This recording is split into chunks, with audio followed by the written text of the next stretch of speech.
It started as one of those nights that was supposed to be light-hearted music, laughter, and a few friends from her office. I'd agreed to go, even though office parties weren't really my thing. I preferred quieter nights, maybe a dinner and a movie. But she'd insisted, "Come on, Alex. It'll be fun. Everyone's bringing their partners." So, I went. The restaurant was full of noise, clinking glasses, bursts of laughter, and the kind of fake charm that fills the air when people try too hard to impress their coworkers. She was radiant that night, wearing a red dress that drew every pair of eyes in the room. I caught a few guys from her department glancing at her longer than they should, and she didn't seem to mind. At first, I brushed it off. She was social, outgoing, and I'd always admired that about her. But as the night went on, her laughter started to sound different. Too loud, too flirtatious. Especially around one guy, Ethan, her team lead. He was the type that oozed confidence, perfect smile, expensive watch, and the kind of charm that made people forget he was arrogant. He kept making jokes that had an edge, testing boundaries, and she didn't stop him. She even leaned closer every time he whispered something. When I placed my hand on her shoulder once, she shrugged it off lightly and said, "Relax, Alex. You're ruining the fun." Something inside me went still.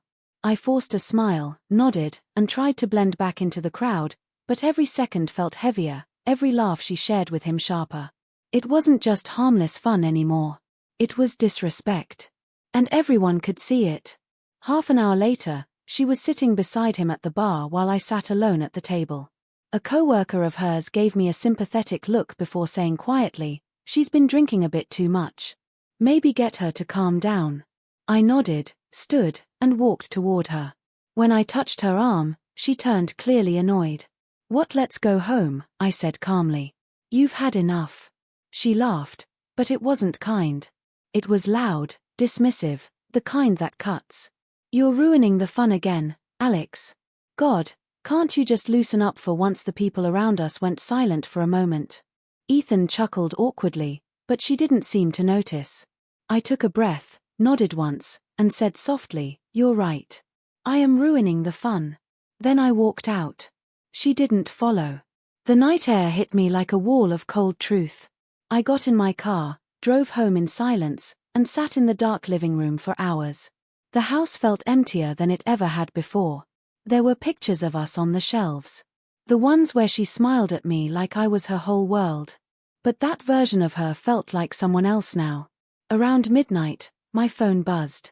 Once, then again. Then a third time. At first, I ignored it. By 2 a.m., I had 17 missed calls. By 3:30, the number climbed to 31. Texts started pouring in. "Where are you? You're being childish. It was just a joke. Please pick up, Alex." I didn't answer. By morning, there were 47 missed calls. Her last message came at 7:12 a.m. "I'm outside. Please open the door." I sat there, watching the sunlight creep across the floor, feeling that strange calm that comes after a storm. Then I opened the door. She stood there in last night's dress, makeup smudged, hair tangled, eyes red. She looked nothing like the confident woman from the party. Just lost. "I'm sorry," she said immediately, voice cracking. "I didn't mean for it to go that far. I just wanted to have fun. I didn't think." I held up a hand. "You didn't think." "That's exactly it." She tried to reach for me, but I stepped back. "You humiliated me in front of everyone, and when I tried to stop it, you laughed. You said I was ruining your fun." Tears welled up in her eyes. "I was drunk, Alex. I didn't mean it. Please don't let one stupid night destroy everything we've built." I studied her for a long moment. "You think this is about one night?" Her lips trembled. "What do you mean it's not just the party? It's been months. Every time I try to talk to you, I'm the boring one. Every time I ask for time together, I'm the clingy one. You've been pushing me away for a long time. Last night just made it clear you don't respect me anymore." She shook her head quickly, stepping closer. "That's not true. I love you, Alex. I do." I sighed.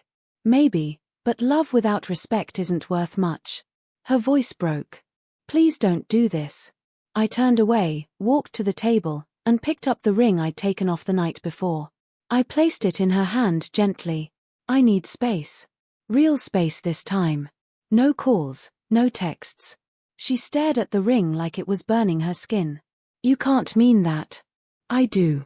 She started crying harder, whispering apologies, but I walked back to the door and opened it. Go home, Emma. Sleep. Think. I'll do the same. She left sobbing, the door closing softly behind her. The silence that followed was heavy but peaceful. For the first time in months, I felt clarity. For 2 days, I heard nothing. Then a message arrived. Not a text, but a handwritten note slid under the door. You were right. I stopped valuing what mattered. I thought fun meant attention. Laughter being the center of every room. But the truth is, none of it means anything if I lose you. I'll wait.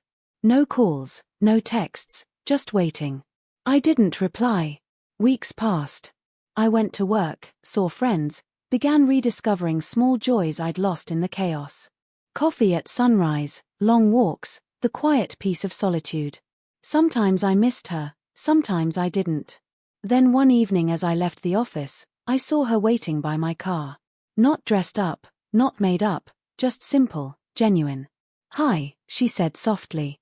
Hi, she looked nervous. I'm not here to beg. I just wanted to tell you I've been going to therapy for myself. I've realized how much I was trying to fill my insecurities with attention. I hurt you and I hate that I did, but I'm working on it. Her honesty caught me off guard. I could see in her eyes that something had changed. Not for me, but for her own growth. I nodded slowly. That's good. You deserve that healing, Emma. She smiled faintly. If one day you think there's still a chance, I'll be here. But if not, I'll still be grateful I had you once. She walked away before I could respond. That night, I sat in the car for a long time, thinking about everything. Love, pride, respect, forgiveness. The line between them is thinner than most people realize. She laughed once, told me I was ruining the fun, and for a moment, she did ruin something. But maybe in the end, she also gave me something I didn't know I needed. The strength to walk away when laughter turned into mockery and love turned into noise. And maybe that's what real strength is. Not in how loud we argue or how many times we forgive, but in the quiet decision to choose peace over chaos. By morning, there were no missed calls, no messages, just the sun rising again and me ready to start over, one calm breath at a time.